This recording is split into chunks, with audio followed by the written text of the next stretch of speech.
जय हिंद। देखो यहाँ पर इंडिया और रसिया बहुत क्लोज है एक ऐसी डील की जिसमें इंडिया प्रोडक्शन कर सकता है 1500 किलोमीटर का ब्रह्मोस मिसाइल, जिसका स्पीड हाइपरसोनिक होने वाला है, यानी कि 7 मैक से ज्यादा का स्पीड रखने वाला ये मिसाइल इंडिया में डेवलप हो सकता है। 99% चांस ये है कि बाय 2031 ये मिसाइल इंडियन एयरफोर्स को, इंडियन नेवी को एंड इंडियन आर्मी को सौंपा जाएगा एंड इसको इंडिया यूज कर सकता है बड़े आराम से। एंड अगर तुमको याद होगा, मैंने कुछ ही दिन पहले, ज्यादा नहीं हुआ है भाई साहब, 4 ही दिन पहले एक वीडियो अपलोड करी थी, जिस वीडियो में मैंने डिटेल में बताया था कि ब्रह्मोस का जो 800 किलोमीटर वाला रेंज है, इसको अभी इंडिया डेवलप करने वाला है। यानी कि खैर इसको तो बना ही रहे हैं हम, लेकिन लार्ज स्केल प्रोडक्शन अभी नेक्स्ट मंथ से शुरू होने वाला है। एंड लखनऊ में इसका फैक्ट्री वगैरह डाला भी जा चुका है। And by the end of the 2025 ये प्रोडक्शन होके इंडियन नेवी को, इंडियन एयरफोर्स को एंड इंडियन आर्मी को वो जो लखनऊ वाला फैक्ट्री है उससे ट्रांसपोर्टेशन करके मिल जाएगा। एंड देखो उस वीडियो में मैंने समझा दिया था कि एक्चुअली MTCR क्या होता है। देखो वैसे MTCR का फुल फॉर्म तो मिसाइल टेक्नोलॉजी कंट्रोल रिजिम होता है, लेकिन इसका काम क्या होता है, ये शुरू क्यों हुआ, कैसे हुआ,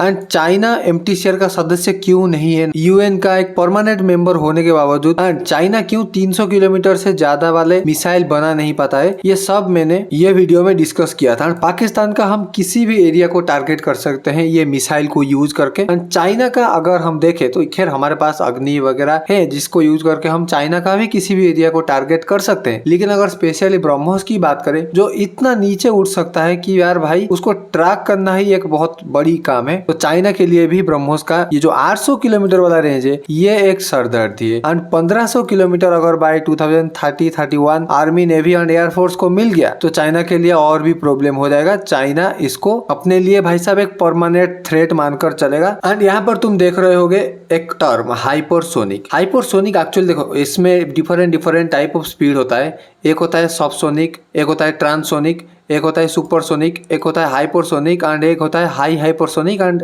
लास्ट इसमें है री एंट्री स्पीड। ये डिफरेंट स्पीड लेवल इसका होता है। एंड हम जो स्पीड वगैरह मापते हैं, मिसाइल हो चाहे कोई एयरफोर्स का फाइटर जेट हो, या ये मैक में मापते हैं। मैक क्या होता है, basically the speed of sound. And speed of sound की अगर बात करेंगे तो एक मैक होता है लगभग 1235 किलोमीटर पर आवर। एंड यहाँ पर जो 8 मैक, 0.8 मैक, 1 मैक, 2 मैक, इसको तुम गुना करके आराम से कैलकुलेट कर सकते हो कितना स्पीड किसका है। ट्रांससोनिक का भाई साहब 0.8 से लेकर 1.3 मैक, सुपरसोनिक का यहाँ पर 1.3 से लेकर 5 मैक, हाइपरसोनिक जो अभी ब्रह्मोस में होने जा रहा है स्पीड, इसका मार्क लेवल 5.0 से मार्क 10 तक है। और ब्रह्मोस का तो भाई 7 ही है, तो इसको हाइपरसोनिक हम इसीलिए बोलते हैं। एंड 7 मतलब कितना स्पीड इमेजिन कर रहे हो, 8500 किलोमीटर प्रति घंटा का स्पीड से भाग सकता है भाई। एंड इस मिसाइल का कैपेबिलिटी जो है इतना नीचे उड़ सकता है, एंड इसको रेडार पकड़ना ऐसे भी मुश्किल है, और इतना स्पीड से भागेगा तो भाई कैसे ही पकड़ पाएगा। ये थोड़ा सा इंडिया के लिए एडवांटेजेस तो देने वाला है इन फ्यूचर, अगर कोई वार वगैरह हो गया। एंड पाकिस्तान को तो ये बार बचा सकता है। पाकिस्तान को बार बजाने के लिए BrahMos missile and ready to fire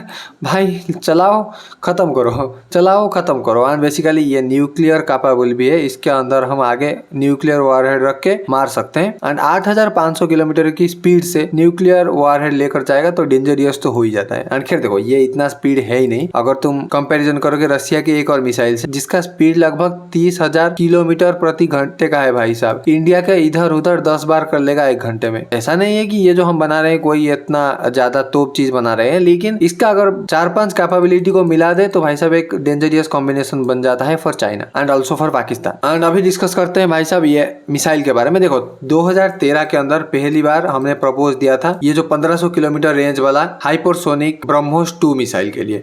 and इसका काम शुरू होते होते लगभग 14-15 तक आ गया था। एंड इसका high speed propulsion and aerodynamic shape वगैरह को डिजाइन करते करते भाई साहब 2019 का समय हो गया था। एंड उसके बाद 2-3 सालों में ये टेस्ट वगैरह पास कर लिया, वो शेप डिजाइन किया गया था। एंड मार्क 6 से ज्यादा स्पीड का कैपेबिलिटी वो डिजाइन भी उठा सकता था, एंड जो इंजन वगैरह भी उसमें लगने वाला था ये भी उठा सकता था। ये सब टेस्ट हो गया। एंड एक डिटेल टेस्ट हुआ भाई साहब 2023 से लेकर 2025 के अंदर। इंडियन नेवी तो इसको अपने पनडुब्बी के अंदर लगा सकते हैं, और जो वारशिप है उसके ऊपर लॉन्च किया जा सकता है इसको बड़े आराम। पनडुब्बी के अंदर ट्यूब होते हैं, ट्यूब में इसे डाला जाएगा और पनडुब्बी नीचे चला जाएगा। एंड जब भी लेट सपोज पाकिस्तान के ऊपर मारना होगा तो अरबियन सी में अपना पनडुब्बी ले आएंगे, यहीं कहीं पे रख देंगे भाई साहब। इतना दूर तो पाकिस्तान की औकात ही नहीं है देखने के लिए, यहीं से लॉन्च होगा, जाके धूम से मार के पाकिस्तान को आ जाएगा। पता ही नहीं चलेगा भाई मिसाइल आया कहाँ से, मारा कहाँ से। ब्रह्मोस जो हमने पिछले साल इसके ऊपर लॉन्च कर दिया था पकड़ ही नहीं पाया, चाइना मिसाइल डिफेंस सिस्टम है। एंड बोले क्या कि हम देख रहे थे ये कहाँ जा रहा था। भाई गिरा था एक सुनसान जगह पर, मारा गया था बेसिकली, एंड उसको ये कैप्चर ही नहीं कर पाए। तो ऐसे ही मार के एक्सपेरिमेंट करते रहेंगे पाकिस्तान के ऊपर, क्या फर्क पड़ता है। ये जो 1500 किलोमीटर है इसको भाई मारो ना यहाँ पर राजस्थान के इस एरिया से लेकर पाकिस्तान के ऊपर, और बोल देना गलती से मिस्टेक ये भाई बकलोल। एंड ग्राउंड में अगर मिसाइल लॉन्च पैड को देखोगे कुछ इस तरीके का एरिया होता है, एंड यहाँ पर एक गड्ढा होता है, तो इसके अंदर से मिसाइल लॉन्च होता है, घुस के निकलेगा, पाकिस्तान को मार के खत्म कर देगा। लेकिन इंडियन एयरफोर्स का जो डिमांड है यह अभी डिले चल रहा है भाई। सुखोई 30 के अंदर ये मिसाइल को लगाने की प्लान चल रहा है, अभी टेस्टिंग फेज में है ये मिसाइल। अभी इसको हमको थोड़ा सा मॉडिफिकेशन करना पड़ेगा, क्योंकि ग्राउंड से लॉन्च करना और पनडुब्बी से लॉन्च करना अलग बात है, लेकिन इस टाइप की मिसाइल को फाइटर जेट से लॉन्च करना एक और बात है भाई।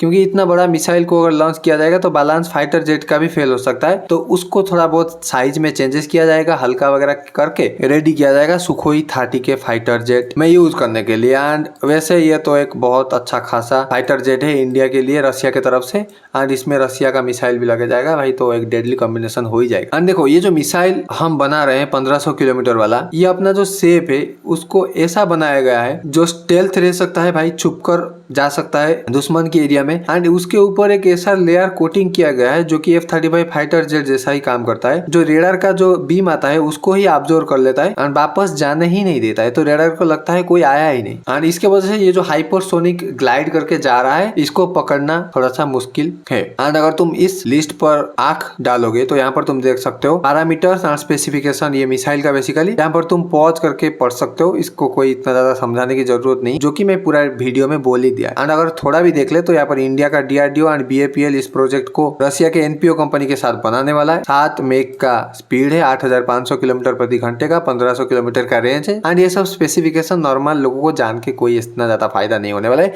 एंड हाँ, एक और चीज बहुत इंपॉर्टेंट है, अगर ये ब्रह्मोस मिसाइल को लॉन्च किया गया, इसका एक्यूरेसी कितना ही पता है। अगर यहाँ पर लॉन्च किया जाता है तो इसके 1 मीटर की एरिया में ये डेविएट हो सकता है। समझ रहे हो कितनी परफेक्ट एक्यूरेसी है। 1 मीटर क्या ही है भाई साहब, 10 मीटर हो जाए तो इतनी ज्यादा भी फर्क नहीं पड़ेगा, लेकिन 1 मीटर तो भाई बहुत ही पास है, वही ही गिरेगा भाई और मारेगा, एकदम फटेगा, उड़ा देगा, एकदम उस एरिया को खत्म कर देगा। देखते हैं आने वाले टाइम पर क्या होता है। ये मिसाइल डेवलप 2030 तक एक्चुअली होता है या नहीं होता है, ये तो वक्त ही बताएगा। तो thank you so much for watching this video. This is Manoj this side signing off.